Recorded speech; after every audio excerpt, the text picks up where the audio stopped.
اعوذ بالله من الشیطان الرجیم بسم الله الرحمن الرحیم د خپلواک دغه رسنۍ چې د تاسو ته واړي چې زمونږ غږ ضرور رسي نو زه د جلدی یا د پوستکي د ناروغیو د متخصص په توګه غواړم هغه فرض مې ادا کړم ګرانو هیوادوالو ته هغه دا چې اول بلندو پوستکي خو ډېرې دندې لري چې مهمه وظیفه دا ده چې دغه زمونږ د وجودي پوښلی ښکلی را بخلی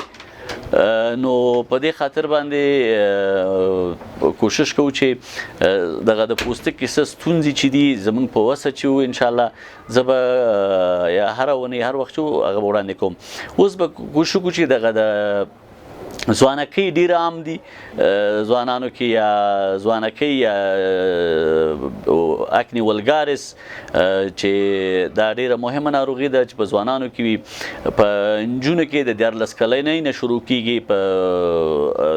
ځینو کې 15 کلنۍ نه او په نارینهو کې د 15 نه یا 14 اتلسو نه نیولې تر 25 کلنۍ پورې دا په خلکو کې لیدل کېږي نو ویل په لنډ ډول دا ویل شو چې دغه ناروغي تر 40 کلنۍ پورې هم نادراتو کې 15 کلنۍ 40 کلنۍ 15 کلنۍ پورې هم ځینې خلکو کې 5% خلکو کې پاتې کېږي خو عموما په 25 کلنۍ پورې په ځوانانو کې نارینوي او زنانوي دا بیرته رشف کېږي او ځي خصوصا په هغو پوستکو کې دا ډېر لیدل کېږي چې هغه غوړ پوستکي وي یا اویلي سکین وي موږ څو ټایپه یا څو نوعه پوستکي لرو چې د غوړوالي او د وچوالي له نظره یو اساس پوستکي دي چې هغه بیا د دې دواړو ترمنځ راځي او خو وچو کې ډېر بیا راځي مثال اساس نو کوشش دغه ځوانکۍ هم په د غوړو پوستکو لرونکو خلکو کې ډېر لیدل کېږي کله چې دغه دا څنګه را پیدا کېږي هغه داسې ده چې دغه سیباشوس ګلینډ یا دهنیه غدوات چې ډېر فعالي په کوم اشخاصو کې یا د غوړ لرونکي پوستکو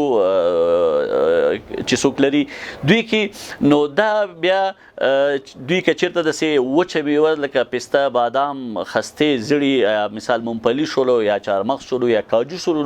دوی خوري یا ککوداره شی نه یو شی مهمه خبره دا ده چې خلک وایي چې د مرچکو نه پیدا کېږي مرچک لامل دا کېږي چې هستامین افرازېږي هغه د خارښ لرونکي مواد چې د پوستکي خارښ ډېروي اما باعث دا غلط خبره ده کتابي نه ده د جلدي طبابت کې دا نشته چې مرچک باعث د دانو شو که نه چې موږ ځوانکۍ پیدا کوي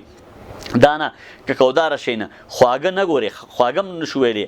هغه ایسکریم خو اوس وخت جمع دی که څوک بیا هم ایسکریم خوري ایسکریم ته زړه کېږي نو ککوداره نه د استفاده نه کوي او بله خبره مهمه دا ده چې موږ تاسې باید متوجه شو هغه دا دی چې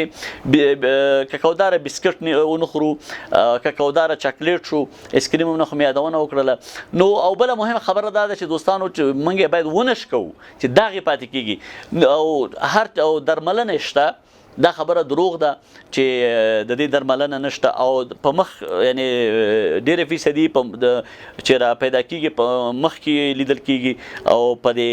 اپر چست یا په بره د اوږو د پاسه او په سینه باندې 15% د لیدل کېږي نو کوشش دی وشي او اوس چې څوک دغه جیم یا دغه ورزش کوي د بدن د ښکلا دوی کوم پروتینونه استفاده کوي دغه ځوانانو کې لیدل کېږي نو کوشش وکړي چې طبي وجود د ښکلا رامنځته شي نو کوشش وکړي چې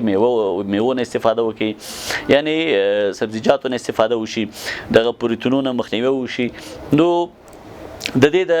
مخنیوي دپاره هر چېرته چې د جلدي ناروغیو متخصص وي هلته دې ورشي دا دوستان د درملنه لري په یو هفته کې ښه کېږي پرهیز ورسره وکړي انشاءالله له دې ناروغۍ څخه به انشاءالله تاسو لرې واوسئ انشاءالله خدای به هم په امان کې وساتي او بیا له خیره زه مو د خپلواک ویبپاڼې له لارې تاسې وړاندیز وکړئ زه به ستاسو د یو مشر ورور په توګه د یو جلدي متخصص په توګه زه ستاسو په چوپړ کې یم الله مو ورسره لوړ او خوشحاله لره